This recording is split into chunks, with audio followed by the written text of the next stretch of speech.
This is lesson 7.5. We're going to be talking about the Taylor series now, and his special friend Maclaurin. We'll talk about him in a second.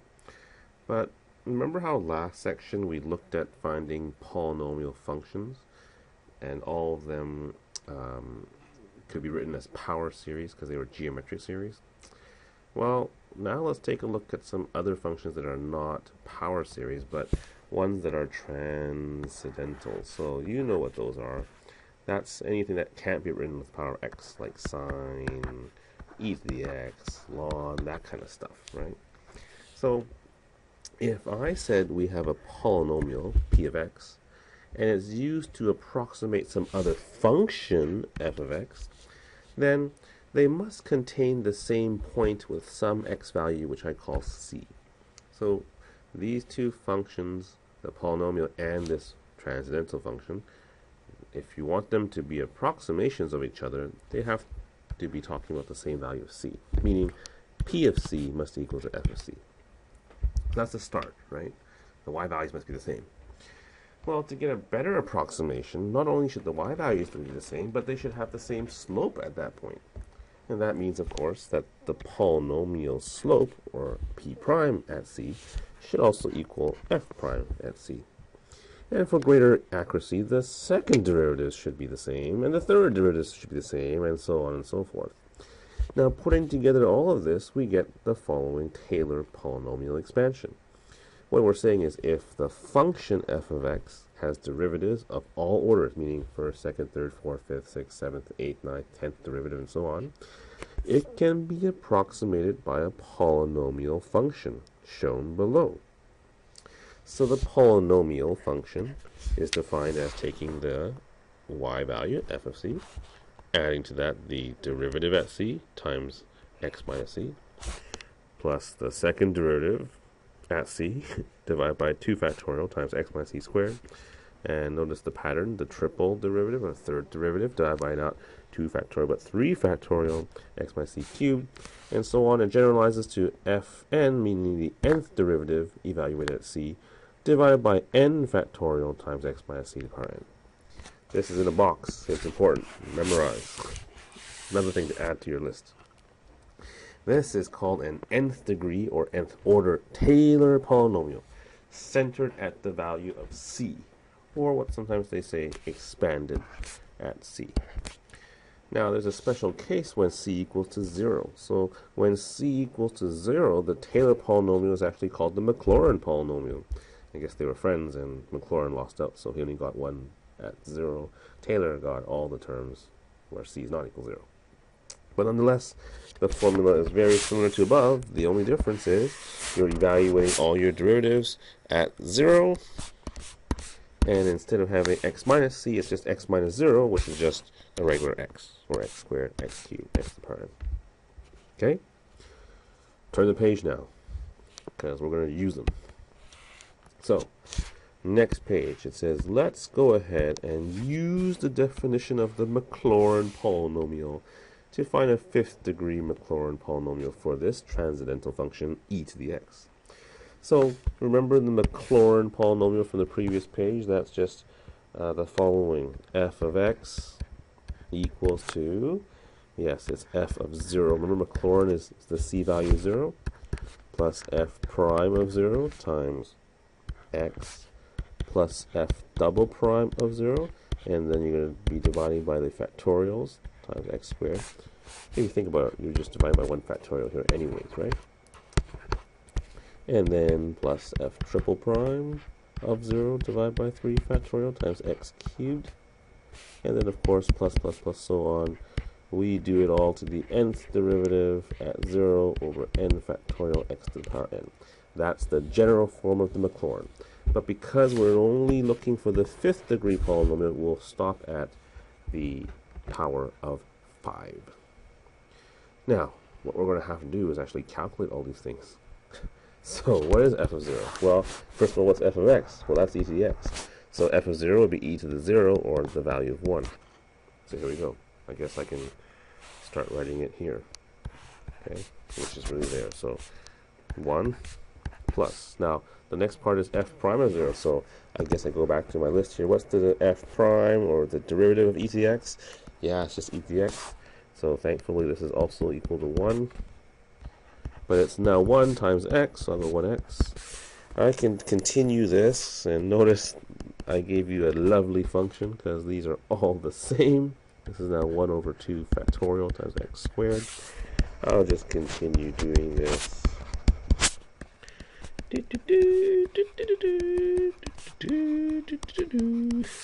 And notice you get the lovely pattern.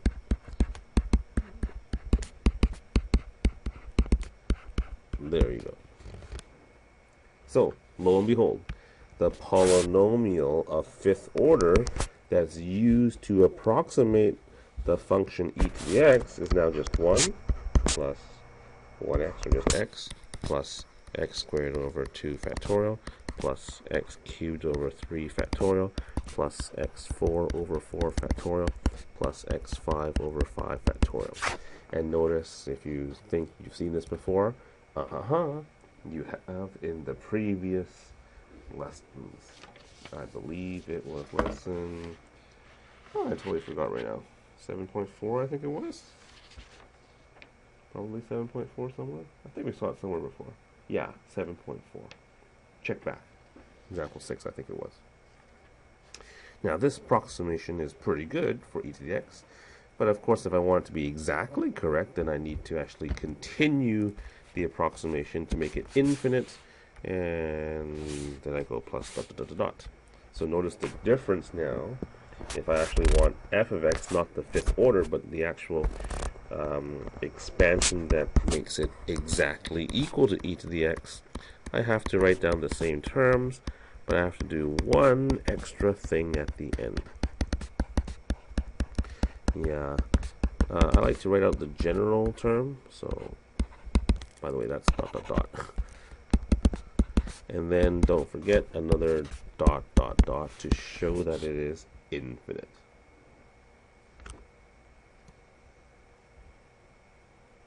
Okay, so notice before I just talked about the Taylor and Maclaurin polynomials, but I can extend this to the Taylor and Maclaurin series. And the only difference now is instead of stopping at the nth derivative, I have this extra plus dot dot dot. Same thing here, plus dot dot dot. If we make this an infinite series, we get the exact approximation. Okay, and therefore, thus, we can now create power series for all types of functions, even those that cannot be written as geometric power series, as what we did in our previous lessons. So, let's go ahead and try these. Here's example number 2.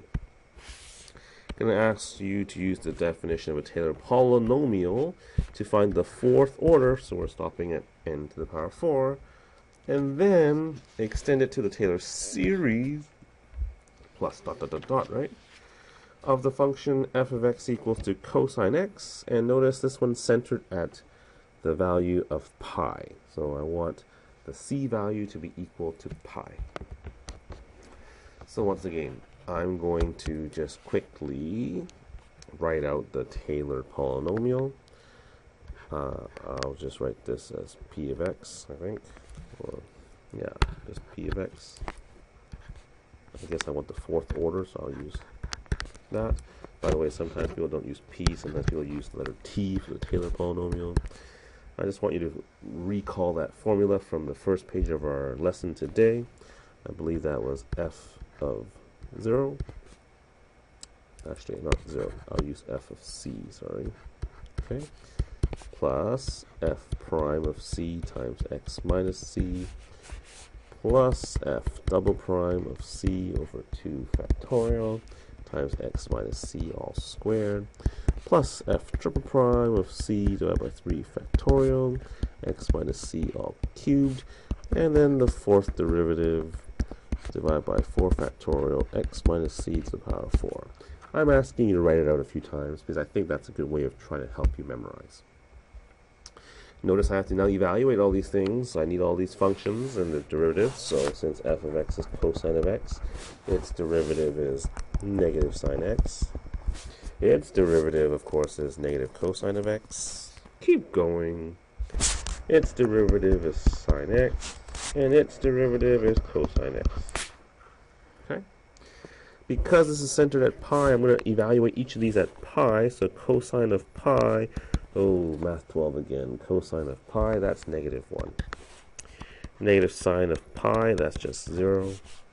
Negative cosine of pi, that must be negative of negative 1, which is positive 1. Sine of pi, that's 0.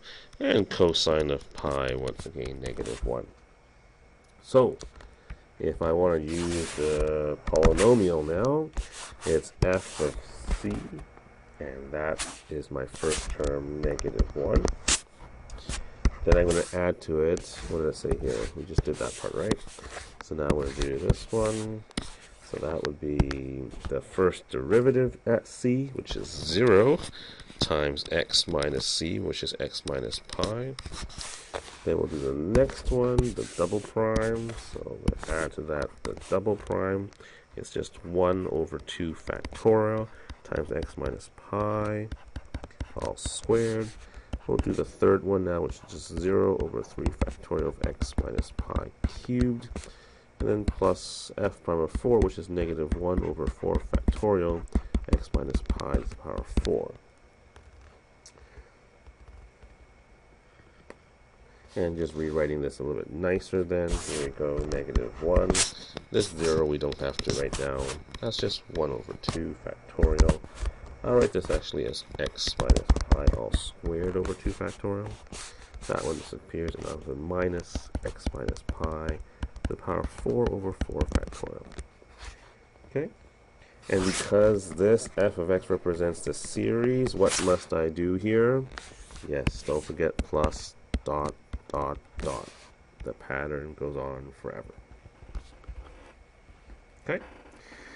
Now notice what I've just done is I've created a Taylor polynomial, and I can use that to approximate cos of 3.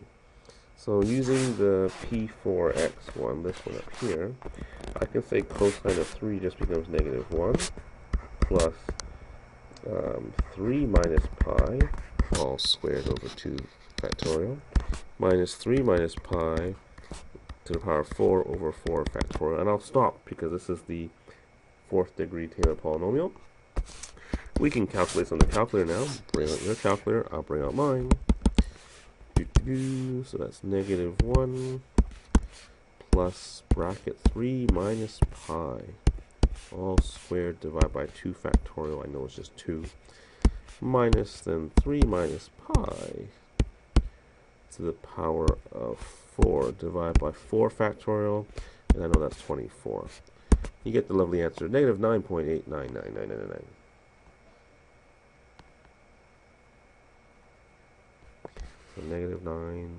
So negative 0.989. Negative 0.989. And if I ask you to now just type in cosine of 3, let me make sure I'm in radian mode. Good. The cosine of 3, you should get something pretty close. Not bad, eh? Negative 9.89 as well. And pretty accurate to the first, 5 decimal places. So, same thing. Okay, good approximation. Now, let's try example 4 here. Let's try a Maclaurin series this time, and let's do it for sine x. So Maclaurin series, once again, that just means it's centered at 0, so c equals 0. So it would be f of 0 plus f prime of 0 times x plus f double prime of 0 over 2 factorial times x squared plus, how long am I going this for? This is a series, it goes on forever, so I'll just go dot dot dot dot dot. Oh, it wants the 5 terms. Okay, well, you get the idea. Once again, I'm going to ask you to go ahead and fill this chart to help us find these values of f0, f prime, f double prime, and so on. Sine x, its derivative is cosine x. Its derivative is negative sine x. its derivative is cosine x, its derivative is sine x, and its derivative is cosine x. Whew. Evaluating at 0, sine 0 I think is 0, cosine 0 that's just 1, negative sine 0 that's 0. I'm going to get lazy and just write down these now. Negative 1, 0, and 1. I think you see the pattern. So, to write out the Maclaurin series, remember this is series, we will now apply the formula. So f of 0 is 0. F prime of 0 is 1 times x. F double prime of 0, that's 0 over 2 factorial times x squared. F triple prime, that's negative 1 over 3 factorial x cubed. F fourth prime, that's 0 over 4 factorial x to the 4. And then the fifth is plus 1 over 5 factorial x to the power 5. And if you want to simplify this, I would have just written this as x minus x cubed over 3 factorial plus x to the power 5 over 5 factorial. I guess the next one, if you're curious, is just minus x to the power 7 over 7 factorial. And if you're curious for a general term, notice that these are all odd values of x. So x, not odd values, so odd powers of x. So I'll use 2n minus 1 to represent the odd powers. Notice I'm dividing by the factorial of the odd power. And the funny thing here is every other term is negative. So to show that, I'll just write down negative 1, and I'll raise it to the power of n minus 1. So that shows every second term is actually negative. And don't forget plus dot dot dot. There you have it. The Maclaurin series for sine x. Okay. Tricky. One last one. This is example 6, also aka known as example 5, because we just did 4. This time I'm asking you to find a power series for f of x. This time centered at c equals to 1, so it's a Taylor polynomial, or Taylor series. And notice I gave you the starting value of f1 is equal to 2, and I told you that every single derivative at 1 is evaluated by n factorial. So remember the definition of f of x, I'll write it out again. That's f of c plus f prime of c times x minus c plus f double prime of c over 2 factorial x minus c squared. Once again, I'm asking you to write this many times so that you get the idea of the pattern and so on. Well, we know that f of c, in this case f of 1, is equal to 2, so I can rewrite this as the starting value of 2. F prime of c, since its derivative is equal to a factorial, that's just 1 factorial, or 1. And then this is times x minus c, since c is 1, there we go. And then f double prime of c, in this case, is just 2 factorial, so 2 factorial over 2 factorial, x minus c. Notice c once again is 1 because it's centered at 1. Do you see a lovely pattern here? How the factorials just divide out. And so ultimately your series looks like this. 2 plus x minus 1 plus x minus 1 squared plus x minus 1 cubed plus dot dot dot dot dot.